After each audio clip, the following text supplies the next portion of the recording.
como raiar do dia, a tua luz surgirá e minha glória te seguirá.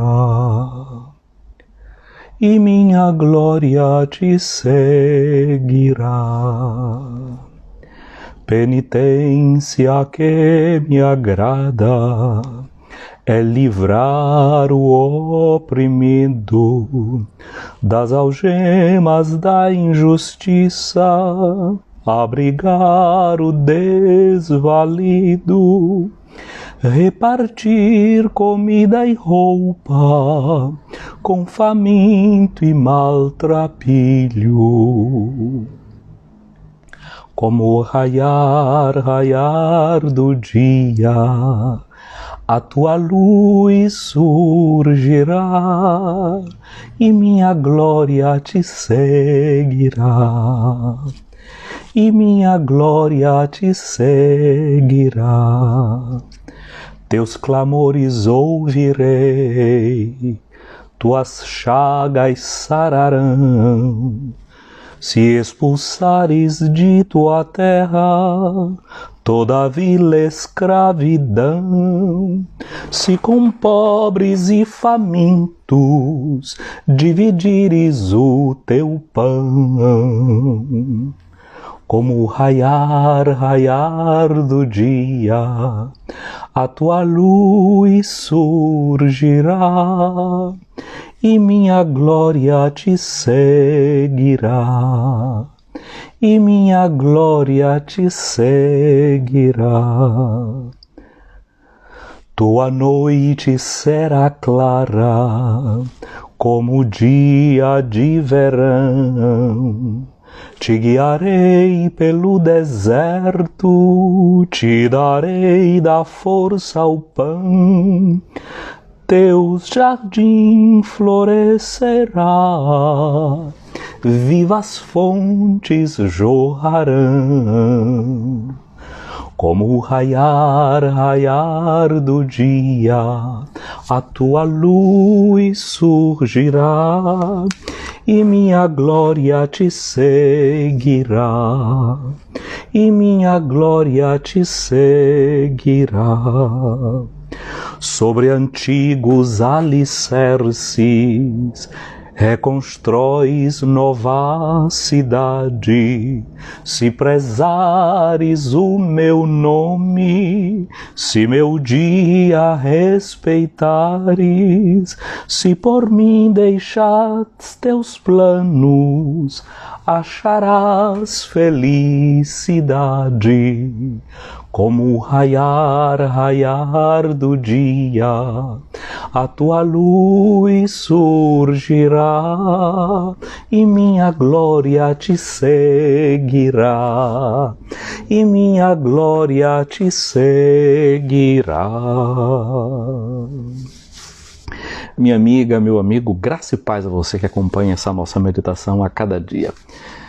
Hoje é sexta-feira para a igreja é dia de uma dupla memória. Nós lemos alguns dias atrás a narrativa do livro do Gênesis que nos mostrava como Deus, no sexto dia, ele cria o ser humano. Portanto, o dia de sexta-feira é um dia em que a gente recorda que Deus criou o homem do pó da terra. Mas também, numa sexta-feira, nós lembramos que Deus salvou o ser humano numa sexta-feira. A memória do dia da paixão de Jesus. É o dia que a gente recorda que o homem foi criado e o dia também que se recorda que o homem foi redimido. Presta atenção em uma coisa. Na sexta-feira da paixão, quando estiver a celebração, é uma celebração que começa sem cântico de entrada, o padre não faz o sinal da cruz em nome do Pai, do Filho e do Espírito Santo, o padre chega na igreja em silêncio, e chega na frente do altar, o padre se deita na frente do altar e fica um longo período ali deitado diante do altar em silêncio. Normalmente as pessoas também se põem de joelhos nesta hora, o que não pode fazer isso se concentra, respira, reza em silêncio. Aquela posição do padre deitado sobre o chão, naquele momento, lembra para você, lembra para mim, que o homem é isso, ele vem da terra. É o homem tomando consciência do que ele ouve no dia de quarta-feira de cinzas. Lembra que tu és pó e para o pó tu hás de voltar. O sacerdote, naquele gesto de estar prostrado, ele como que entra em contato com a terra, de onde ele tem origem, para lembrar que o ser humano é isso. Ele é fragilidade, mas ele é, sobretudo, criação de Deus. É da terra que ele vem. Deus o toma da terra, Deus o formula, Deus o faz, Deus o plasma da terra. Então esse gesto silencioso naquele dia ali da sexta-feira da paixão. E a cada sexta-feira a gente se recorda disso. E a gente também, em cada sexta-feira, faz um gesto, né, que é muito interessante. Ora, lembrando-nos que a sexta-feira é dia da criação do ser humano e ao mesmo tempo é dia da redenção do ser humano, porque Jesus morre em uma sexta-feira, eu e você precisamos nos lembrar de uma coisa. A nossa religião, a religião cristã, o cristianismo, é a religião da encarnação. Deus se fez carne. A nossa religião não é uma religião das almas, não é? Dos espíritos, não. Deus, que era palavra, assim nós lemos na carta de São João, melhor, no Evangelho de São João, na carta de São João também teremos referências a isso, mas no Evangelho de São João, no prólogo do Evangelho de São João, nós encontramos que o Verbo se fez carne. O que é o Verbo? O Verbo é a palavra. Na medida que eu estou aqui conversando com você, eu estou usando palavras. Você não vê minhas palavras, você as ouve, né? Você pode ver o meu rosto, a expressão da minha face, não é? Se a gente usa palavras que são palavras amorosas, o rosto ganha uma configuração, os lábios ganham uma outra configuração. Se a gente usa expressão em um discurso que seja triste, o rosto também, não é? Vai adquirindo essa expressão, ou seja, a gente não vê a palavra é alguma coisa até que a gente escuta. Mas ainda antes disso, quando essa palavra está dentro de nós, que nós ainda não emitimos, não é? Os nossos pensamentos, o que são os pensamentos? Os pensamentos também giram dentro da nossa cabeça, não é? Quando a gente está pensando, a gente sempre pensa com imagens e palavras. Se eu fico com aquelas palavras dentro de mim, você também não vê essa palavra, não ouve essa palavra, mas ela está dentro de mim. Na hora que nós as pronunciamos, essas palavras saem de dentro de nós, não é? A gente pode escutar. Mas na religião cristã, essa palavra que a gente diz, que está junto de Deus, que está em Deus, ela sai de Deus. Os padres gregos chamavam isso que é o logos prophorikos, que sai para fora, que vem para fora. Esta palavra se transforma, assume a nossa carne, se faz carne. Então, a religião cristã, essa religião da carne. Portanto, a carne, o corpo humano, tem uma grande importância. E no tempo da Quaresma, a gente lembra muito disso, não é? Que a gente reza também, não só com a palavra, não só com a mente, mas que a gente reza também com o corpo. Por isso que toda sexta-feira, para a igreja, toda sexta-feira, é dia chamado de abstinência de carne. A gente não come carne dia de sexta-feira. O cristão de tradição católica, de tradição ortodoxa, dia de sexta-feira a gente não come carne, como uma forma de penitência, como uma forma de abstinência, fazendo memória da paixão de Cristo nesse dia.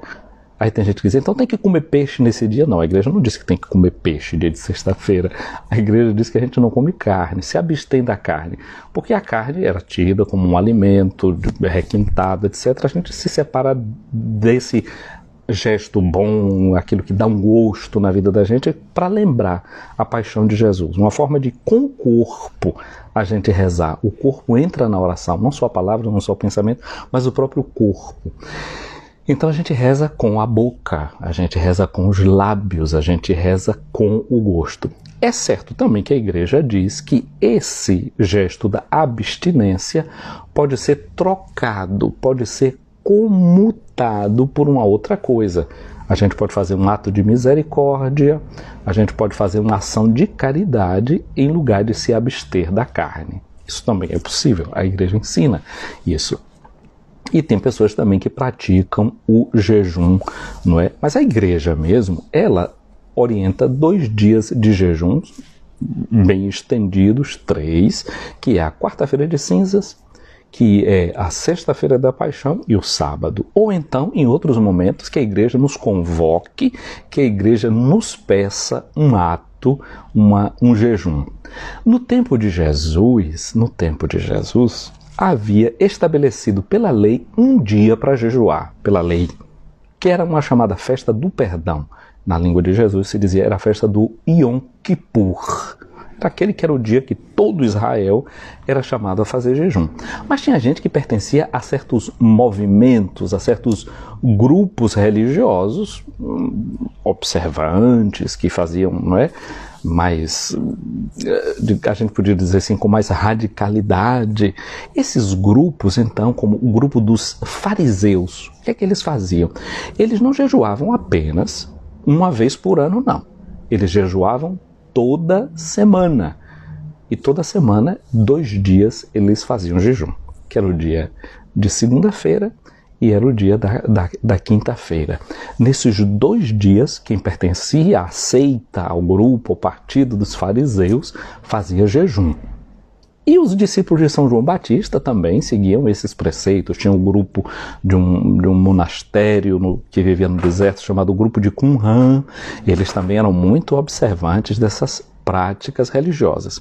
Os primeiros cristãos também, eles eram atentos a fazer jejum. Há um documentozinho, um livrinho chamado Didaqué. É uma espécie de catecismo dos 12 apóstolos, é contemporâneo ao período do dia do evangelista São Mateus, e ali se diz que os cristãos também façam esses dias de jejum e que façam em dias diferentes daquele dia que fazem os hipócritas. Aí o pessoal via que tinha uma espécie de alfinetada. Então, em vez de fazer o jejum segunda e quinta, os seguidores da comunidade cristã faziam o jejum em 2 outros dias da semana, que era o dia de terça e o dia de sexta-feira, sempre ligado a esse fato da lembrança também do dia da paixão de Jesus. Mas Jesus, como é? Hoje o Evangelho nos fala de uma pergunta que foi feita a Jesus, não é? Os discípulos de João Batista perguntaram assim: por que razão nós e os fariseus praticamos jejuns, mas os teus discípulos não? Eu quero ficar com essa primeira parte da pergunta. Por que é que nós praticamos jejum? Você pratica o jejum? Então, a primeira coisa que nós precisamos entender é que a gente pratica o jejum por essa razão que eu disse antes, não é? Porque a gente reza também com o corpo. Existe o chamado jejum eucarístico, não comer 1 hora antes da celebração da Santa Missa. É uma forma de fazer jejum, de se preparar, ou seja, o corpo é chamado a entrar na oração. A gente reza com o corpo, o nosso corpo tem um significado na nossa vida de fé, na nossa vida religiosa. A gente pratica gestos e ações com os quais também a gente quer rezar. Mas acontece que no Evangelho de hoje, o que nós encontramos é uma celeuma. Jesus não era contrário à prática do jejum. No próximo domingo nós vamos ver uma coisa. Jesus, durante 40 dias, foi para o deserto e praticou o jejum. Jesus jejuou. Porém, Jesus não era de uma prática assim obtusa.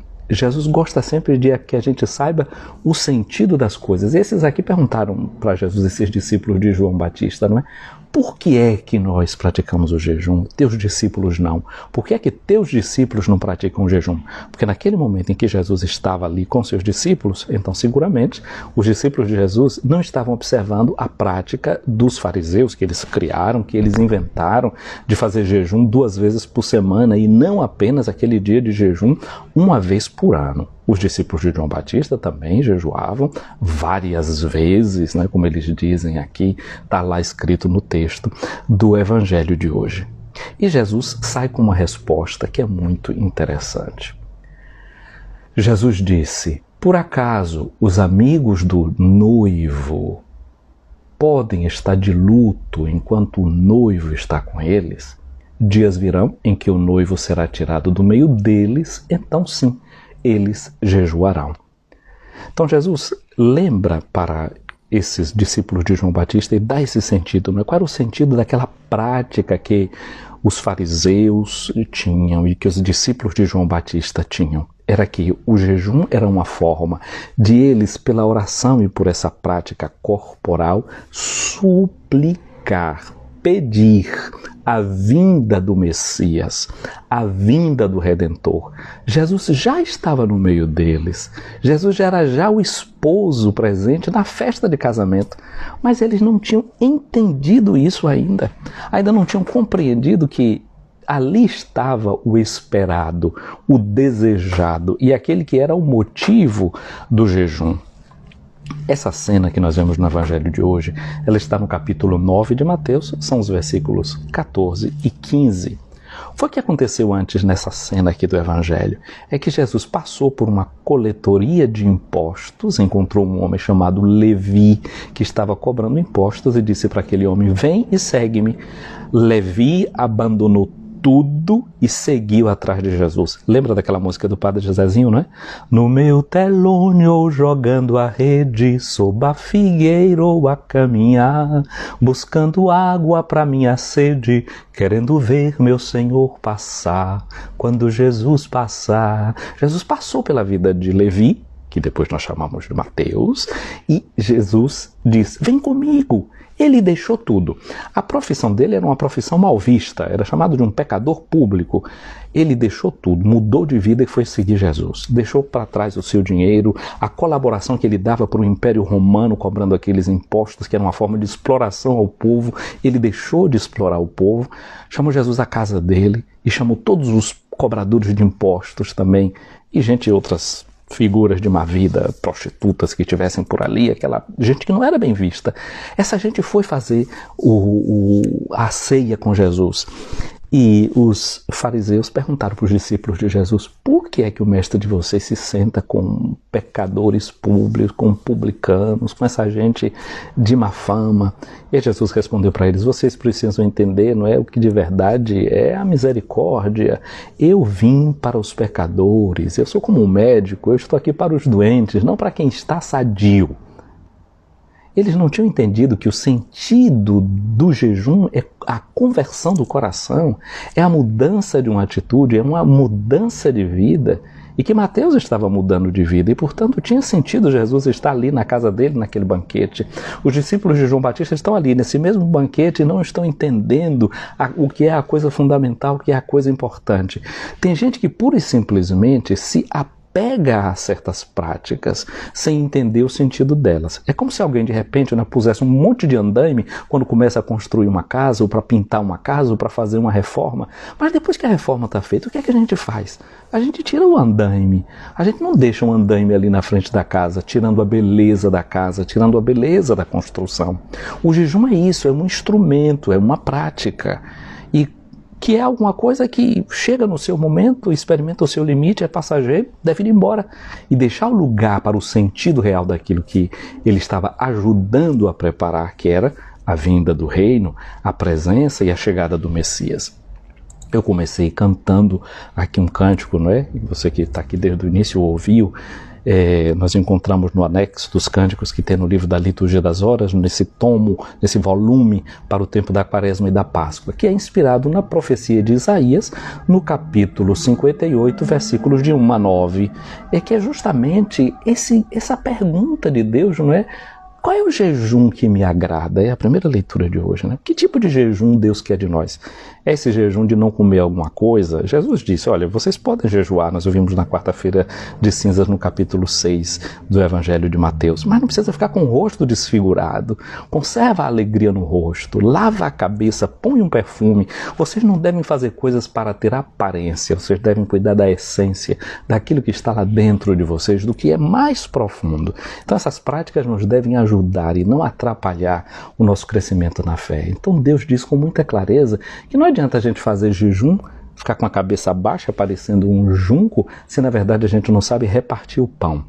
Então tem um jejum que é um jejum voluntário, que é aquilo que eu digo, eu renuncio ao meu gosto, não é alguma coisa que é boa para os meus lábios, etc., para aprender que a vida vai muito mais além do meu corpo. O jejum é uma forma de, rezando com o corpo, eu descobrir o sabor que a vida tem, encontrar sabedoria na minha vida. Mas na medida que eu faço o meu jejum voluntário, desejado, renunciando a alguma coisa, eu preciso lembrar de uma outra coisa. Sabe o que é? É lembrar que tem irmãos que fazem jejum involuntário. Tem gente que passa fome. E com estes que passam fome, eu devo repartir aquilo que eu tenho.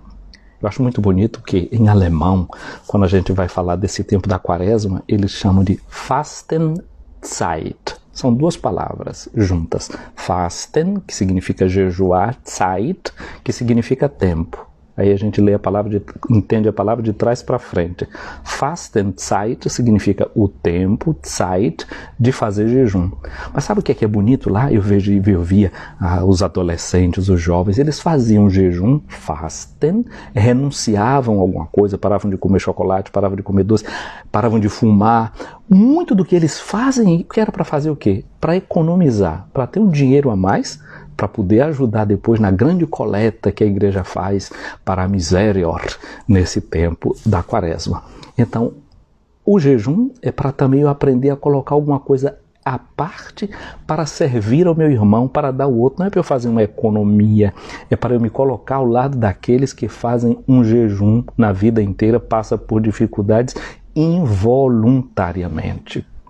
Olha só, como no passado os padres da igreja pensavam e viam essas coisas. Houve um bispo na cidade de, hoje, ele era bispo de Constantinopla, hoje se chama Istambul, na Turquia, aquela cidade onde João foi bispo, era João de Antioquia, que era a cidade de origem dele. Mas ele pregava tão bem, fazia uns discursos tão bonitos, umas homilias tão bonitas, que as pessoas botaram um apelido nele. Ele disse, esse João tem a boca de ouro, porque era uma palavra tão bonita, tocava o coração das pessoas, ele era chamado João Boca de Ouro. E boca de ouro em grego se diz Chrysostomos. Chrysos em grego se diz, é ouro, ostomos é de estômacos, é boca. A boca de ouro, João Boca de Ouro, João Crisóstomo. E João tem uma pregação que ele fala sobre as imagens, sobre as estátuas, né, que tinha lá na cidade, etc. Aí tem um lugar da homilia dele sobre as estátuas que ele fala do jejum. Olha o que São João Crisóstomo diz. A honra do jejum consiste não na abstinência da comida, mas em evitar as ações pecaminosas. Quem limita seu jejum apenas à abstinência de carnes, o desonra. Praticas o jejum? Prova-me por tuas obras. Perguntas, que tipo de obras? Se vires um inimigo, reconcilia-te com ele. Se vires um amigo tendo sucesso, não o invejes. Se vires uma mulher bonita, passa sem olhar. Que não apenas a boca jejue, mas também os olhos e os ouvidos, os pés e as mãos e todos os membros dos nossos corpos. Que as mãos jejuem sendo puras da avareza e da rapina. Que os pés jejuem deixando de caminhar para espetáculos imorais. Que os olhos jejuem não se detendo-se sobre feições belas ou se ocupando de belezas exóticas, pois o que é visto é a comida dos olhos. Mas se o que for visto for imoral ou proibido, macula-se o jejum e perturba toda a segurança da alma. Mas se for moral e seguro, o que é visto adorna o jejum. Pois seria absurdo abster-se da comida permitida por causa do jejum, mas devem os olhos abster-se até de tocar o que é proibido. Não comes carnes? Então, não te alimentes de luxúrias através dos olhos. Que também os ouvidos jejuem, O jejum dos ouvidos consiste em recusar-se a ouvir assuntos perversos e calúnias. Não receberás notícias falsas, já foi dito. Que a boca também jejue de falar coisas vergonhosas e de ficar reclamando, pois que ganhas se te abstens de pássaros e peixes e mesmo assim mordes e devoras o teu próximo? O que tem fala maligna, come a carne de seu irmão e morde o corpo do seu próximo. Vejam que palavras que colocam as coisas no lugar certo. Essa é a prática do jejum como a igreja o entendeu, dessa forma alargada, que vai muito, mas muito mais profundamente na nossa vida. Portanto, que no dia de hoje sejamos ajudados por Jesus, pela palavra do Evangelho e pela palavra da primeira leitura, a entrar no jejum verdadeiro. Minha amiga, meu amigo, e então, como é que anda essa sua preparação desse itinerário rumo à luz da Páscoa para renovar as suas promessas batismais lá na noite do Sábado Santo? Você está fazendo aquela prática de rezar, de reservar um tempo para rezar a cada dia? É interessante, não é? Ser fiel a um tempo. Eu sei, o que importa não é tanto o tempo do relógio, se eu dou meia hora ou 15 minutos, é aquele tempo que eu levo na presença de Deus, aquele tempo que é experimentado pelo corpo. Porque, nota bem, às vezes fazer 15 minutos de uma atividade que nos desagrada, parece que levou uma eternidade, né? Porque o tempo que conta dentro de nós é o tempo sentido pelo corpo, não o tempo científico medido pelo relógio, o tempo cronológico. É o tempo que a gente chama em linguagem bíblica, em linguagem de fé, tempo kairológico, o tempo percebido internamente, percebido com o corpo, com a alma, com o coração, com a nossa inteireza. Depois tem uma coisa que eu sempre estou aconselhando a vocês. No vídeo de ontem eu falei como fazer aquelas práticas da meditação, não é? A contemplação, os degrauzinhos da chamada Lécio Divina, a leitura orante. Hoje eu gostaria, tem uma outra forma também que a gente poderia usar para fazer a leitura do Evangelho. Olha uma outra forma que às vezes eu também faço, que é assim: você pega um caderno, tá vendo aqui? Divide a folha no meio com uma linha, e aqui a gente coloca, por exemplo, tem o texto do Evangelho, você coloca um versículozinho do texto do Evangelho. Por exemplo, eu aqui nesse dia eu meditei, isso aqui era o quê? Dia 2 de dezembro de 2011. E aqui eu meditava sobre o Evangelho de Marcos. E aí eu coloquei: partindo Jesus, dali 2 cegos o seguiam. E aí do outro lado, nessa outra coluna de cá, eu coloquei, registrei o que é que eu pensava sobre esse pequeno versículo. 2 cegos seguem Jesus. E aí eu escrevi: a cegueira não impede que nos ponhamos a caminhar para seguir Jesus. Não preciso que eu já esteja vendo tudo para eu me tornar um seguidor de Jesus. Aí eu me escrevi também: não enxergaram, mas gritaram. Usam aquele meio que eles têm. Não usaram a cegueira deles como uma desculpa, mas usaram a voz como um instrumento. E aí eu fiz um pedido a Nosso Senhor, eu disse assim: recorda-me também, Senhor, aquela voz de João Batista que clamava no deserto. Aliás, eu não disse a Nosso Senhor, eu pus aqui, foi escrevendo mesmo: recorda-me a voz de João Batista gritando no deserto, porque o verbo era o verbo gritar. E aí depois eu escrevi a outra, aqui eu vejo que tem um espaço em branco daqui até embaixo, porque o outro versículo eu começo, a outra palavra que me chamou a atenção, eu escrevi aqui do lado: tem compaixão de nós, Senhor. Aí de novo eu escrevi aqui tudo que eu pensei sobre a questão da compaixão. Então é uma outra forma. Isso é inspirado no método que usava o beato Antoine Chevrier, que era um padre francês da diocese de Lyon, fundador dos Padres do Prado, que era um homem que tinha essa centralidade da encarnação de Deus na sua vida. Jesus para ele presente no presépio, Jesus para ele presente na cruz, Jesus presente na Eucaristia, Jesus presente na pessoa dos pobres a quem ele devia servir. Depois, no final também, esse é um tipo de leitura que a gente escreve também no fim dessa leitura: quais são os apelos de Deus para mim, como é que a minha vida fica iluminada a partir dessa leitura. Depois tem um outro esquema que é mais pessoal mesmo meu, aqui assim, que eu boto, eu coloco em 4 passos, que é o passo de eu me sintonizar, o passo de eu contemplar, de eu iluminar e de eu agir. Mas depois eu falo desse outro método um pouquinho mais pessoal. Agora, por que é bom a gente ter essas coisas na mão assim, e fazer nota, né? Mas hoje eu queria lembrar você uma outra prática que você pode fazer. Sabe qual é? É de, no fim do dia, você fazer o chamado exame de consciência. Exame de consciência aqui não significa ficar olhando os pecados que eu cometi, não. No modo inaciano, né? A espiritualidade de Santo Inácio de Loyola eu conheci quando eu tinha 19 anos de idade. Eu estava chegando no Seminário Maior de Ilhéus, há 32 anos atrás, e eu fui mandado para fazer círculo bíblico na periferia de Ilhéus, num bairro chamado Nelson Costa. Eu saía de cá, de junto do Teotônio Vilela, tinha que girar a cidade quase toda para ir do outro lado, que em linha reta estava pertinho, mas não tinha jeito, tinha que rodar a cidade. E eu ia, as irmãs ursulinas que moravam lá, no São Francisco, deram como um lugar para ir fazer missão. Tinha o padre Marcos Alcântara, que foi reitor do Seminário de Ilhéus, ele é aí da Diocese de Ilhéus, na Bahia, e também nós fazíamos o círculo bíblico naquela rua. O padre Raimundo, que hoje está da Diocese de Amargosa, está na cidade de Aratuípe, Jaguaripe. A gente fazia círculo bíblico na chamada Rua da Mangueira. Aliás, teve um tempo que a gente até desejou e sonhou muito em viver lá numa casinha na Rua da Mangueira, mas depois da vida da gente foi tomando outros encaminhamentos, a gente não fez aquele passo que queríamos fazer naquele início, na nossa juventude. E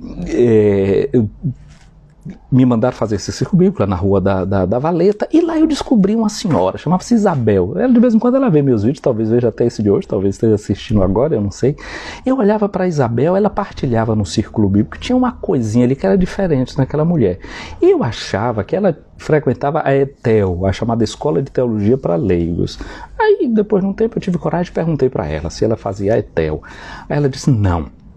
Mas eu digo, mas você fala tanto da Bíblia com tanta intimidade, como que... Ela fez, não, é porque eu faço os chamados EEVC, são os exercícios espirituais na vida cotidiana. Havia 2 psicólogas que viviam numa invasão lá em Ilhéus, bem pertinho do seminário, na chamada Vila Nazaré. E era Maria Inês e Ofélia, e ela acompanhava um grupo de mulheres da periferia de Ilhéus com esses exercícios na vida cotidiana. Elas ensinavam essas mulheres a rezar. Elas acordavam muito cedo, encontravam um horário no dia, como eu estou dizendo aqui a vocês, davam um tempinho, rezavam e se encontravam com Maria Inês e Ofélia. Eu falei com o meu bispo, Dom João Nilton, ele me deu uma autorização, mas disse, vai conversar com Dom Tepe. Se ele for favorável, você pode fazer isso também. Conversei com Dom Tepe, que me recebeu com uma palavra muito carinhosa, que guardo até hoje no meu coração, e comecei a fazer essa experiência dos exercícios na vida cotidiana. Levei quase um ano fazendo esses exercícios, me encontrando semanalmente ou quinzenalmente com aquelas 2 senhoras para revisar o que eu anotava no caderno, etc. E sendo orientado por elas. Depois eu fiz o retiro de 10 dias com o padre Xavier Nicle, que é um jesuíta que se encontra hoje na Diocese de Bonfim, na Bahia. Depois fiz mais uma outra experiência de poucos dias com as irmãs do Cenáculo, que viviam em Salvador, ali no Lixão, onde era o estádio do Vitória. Elas me acompanharam por um período, também eu fiz essa experiência dos exercícios, e depois, já padre, eu fiz a experiência dos exercícios espirituais de 30 dias. Na verdade foram 33 dias de retiro, mas sempre nessa modalidade inaciana da qual eu estou falando para vocês. E um dos exercícios que Santo Inácio propõe é a chamada revisão do dia, que é chamado exame de consciência. Ele, nos exercícios de 30 dias, a gente fazia aquilo ao meio-dia e o fim da noite. Eu proponho que você faça esse exercício de noite. Em que é que consiste esse exame de consciência? Você revisa o dia. Primeiro pede as luzes do Espírito Santo para que você enxergue durante o seu dia onde foi que Deus mostrou luz no seu dia. E aí pode ser que você relembre uma passagem dessas que você anotou durante a sua oração, durante o dia. Você então, depois que vê onde foi que Deus te iluminou, Deus te guiou, aí você dá graças a Deus. Depois, o segundo passo é você olhar onde foi que eu fui infiel à vontade de Deus. O que foi que Deus queria me mostrar, uma coisa que eu não fiz, que eu errei, que eu falhei. E aí você pede perdão Pede ajuda de Deus para no dia que vem você ser melhor do que aquilo que você foi no dia de hoje. E faz o propósito, né? Como é que eu vou melhorar esse aspecto no dia seguinte? Esse é o chamado exame de consciência inaciano. E aí eu também, às vezes, eu faço assim, né? São essas práticas que depois eu gosto de ajustar e pôr no meu caderno. Isso ajuda muito, né? Para a gente ter a memória da vida de fé. Eu estava olhando aqui, por exemplo, né, uma anotação que eu fiz em 2007. 2007, eu estava na Alemanha como missionário. Era um dia 8 de fevereiro. Era o dia 8 de fevereiro, né? Eu me lembrava que naquele dia, na noite, assim, eu tomei nota, disse assim, né? Uma pessoa da comunidade, a Dona Rosária. Era um dia muito frio, nublado, e aí eu anotei lá, né? Nesse dia 8 eu achei muito interessante, foi o telefonema de Dona Rosária, paz da alma dela, ela faleceu há um tempo atrás, há 2 anos, eu acho. Que diante do dia nublado e frio, ela me telefonou para saber como era que eu vivia aquele dia, já que eu vinha de um país tão quente, não é? E falou que ela tinha ido à capela e que tinha rezado por mim, ela ter passado aquele dia diante da Eucaristia. Então, eu também naquele dia fiquei tocado e eu anotei aqui, eu também fui para a capela da Liebfrauenkirche, que era ali no centro de Frankfurt, e também levei um tempo de adoração diante de Jesus no Santíssimo Sacramento. Aí aqui eu fiz uma anotação aqui. Aí na hora que eu cheguei lá na capela, eu vi uma pessoa lá, um brasileiro que fazia parte da nossa comunidade, que ele também estava lá rezando. Aí eu notei assim, que o sentimento que me veio dentro do coração foi assim, que coisa boa, porque assim também os paroquianos podem ver que o padre também vem na igreja. E imediatamente eu botei lá no meu coração, essa é uma tentação que todos nós carregamos, a tentação de ficar sempre querendo que os outros olhem para uma imagem que a gente vai produzindo. Pessoal, não é? Então são coisas que podem ir ficando na memória da gente, que a gente vai guardando. Aqui eu estou vendo depois uma outra passagem que eu aqui falo de uma missa, sei que já num outro ano, né, 2007, no dia 9 de abril, eu disse aqui, assim, na missa de Niederrade, a cruz estava florida. Também no domingo, na missa em Limburger, foi apresentada uma cruz florida para o povo beijar. Cruz florida, vitória de Cristo. Cristo triunfou na cruz, pela cruz e com a cruz.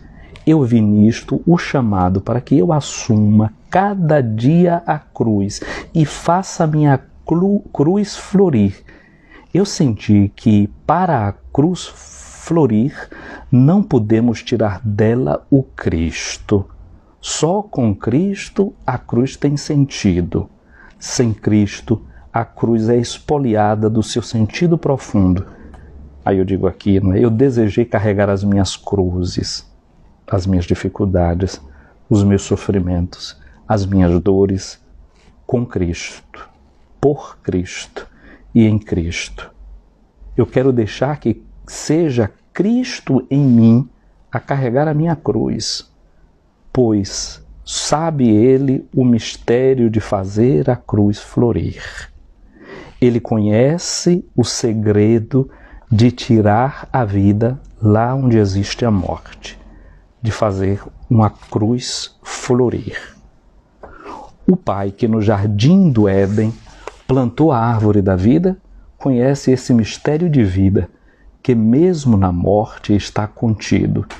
Que Ele atue em mim, que Ele seja para mim fonte de vida espiritual, que em mim já há desde o dia do meu batismo. Eu acho que é bom a gente anotar por isso, né? Porque a gente aqui depois vai revisitando a própria vida espiritual da gente, como Deus foi fazendo. Eu estou trazendo aqui lembranças do ano de 2007, desses caderninhos que eu vou anotando, vou colocando aqui um lado. Um dia eu sei, eu vou fazer uma bela fogueira, eu vou queimar isso tudo, né? Vai virar cinzas. Mas de vez em quando é bom.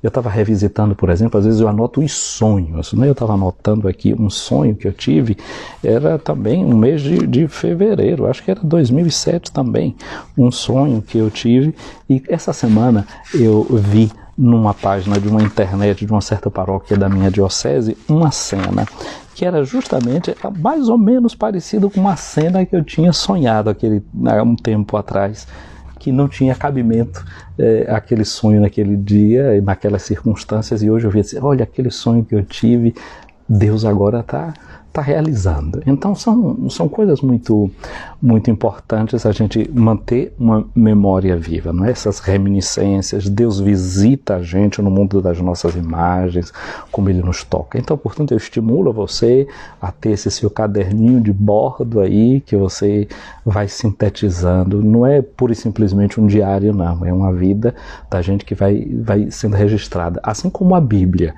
é a grande história sagrada do povo de Deus, esse seu caderninho pode ser a pequena história sagrada, a sua história sagrada. Por isso que eu gosto de dizer a Lessio Divina, quando fala de leitura orante, que é a palavra latina, porque divina não é, vem dizer de Deus, sagrada. É a leitura sagrada, porque dessa forma também eu vou vendo a minha vida, a minha história como algo divino, como algo sagrado, que tem uma mão de Deus que vai guiando, que vai plasmando no dia a dia. Bom, já conversei muito com vocês hoje, eu quero mandar um abraço para esse povo todo que eu estou vendo aqui na página, né? A Mima Costa, a Ana, a Lani, a Rosa Santos, para Hugo Ivo, Leo Passos, Rânio Guerra. Rânio Guerra é da paz, né, Padre Rânio? O Padre Rânio não é guerra, Padre Rânio é paz. Eu estou vendo aqui o Maurício, meu sobrinho, minha irmã Gorete. Léo, eu não sei onde é que Léo está hoje em dia, mas Léo é uma grande amiga que eu conheci no período que estive em Conceição do Almeida. Ela vinha ali da região é pernambucana, ela viveu ali em Cruz das Almas, Maragogipe, aquela região. Felipe Sudari, um abraço para você também. Gil, Roger, para Lília Coelho Leituras, aí um abraço grande para ti. Ivone Calhau, Ivone, um abraço grande para Ivone, para Jorge, aí em Laje, um abraço para todos vocês aí em Laje, um abraço para Elzarinde, para Jeane Reis, aqui é Conceição do Almeida, certamente. Vamos subindo aqui devagarzinho. Antônia Fonseca, aí em Santo Antônio de Jesus. Rita de Cássia, aí pela foto não dá para enxergar direito, não sei se essa Rita de Cássia é lá de Nazaré mesmo, acho que é a Rita de Nazaré, sim.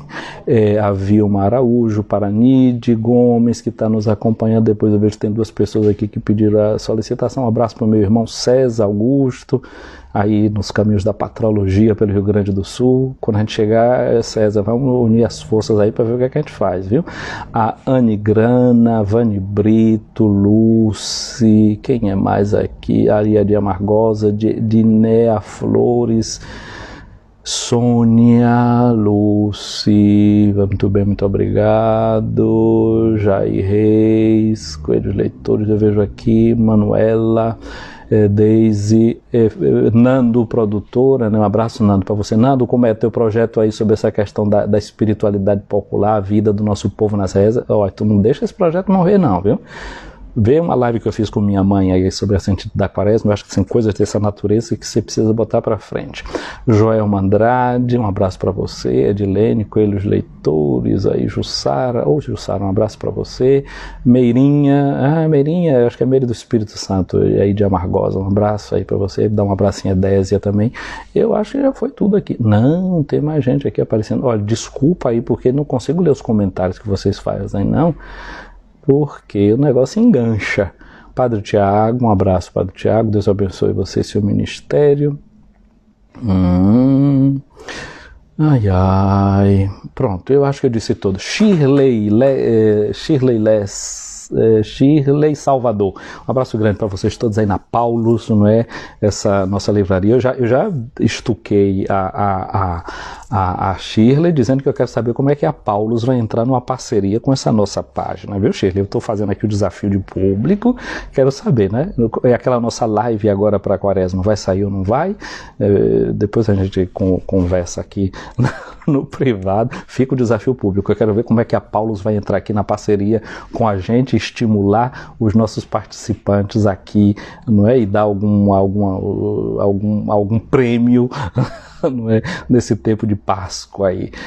Lula Ordelo, um abraço grande para você e a todos aí em Nazaré, essa cidade querida, não é, do interior da Bahia. Olha, um abraço para todos vocês, um beijo no coração de vocês e que vivamos bem esse período, certo, Shirley? Vamos fazer em breve isso aí. Bora, bora. Simbora. Gente querida, um dia abençoado, um dia cheio de Deus, um dia cheio de luz. Você sabe que esse vídeo é salvo aqui no IGT. Se você não assistiu o vídeo por inteiro, você vai ter a oportunidade, se pegou já a transmissão a caminho, você vai ver o vídeo depois. Curte o vídeo, isso é muito importante. Curtir esses vídeos aqui nessa página. Obrigado a você que está seguindo a página. Se você não segue, se torna seguidor. Estou dizendo que eu intimei mesmo, viu?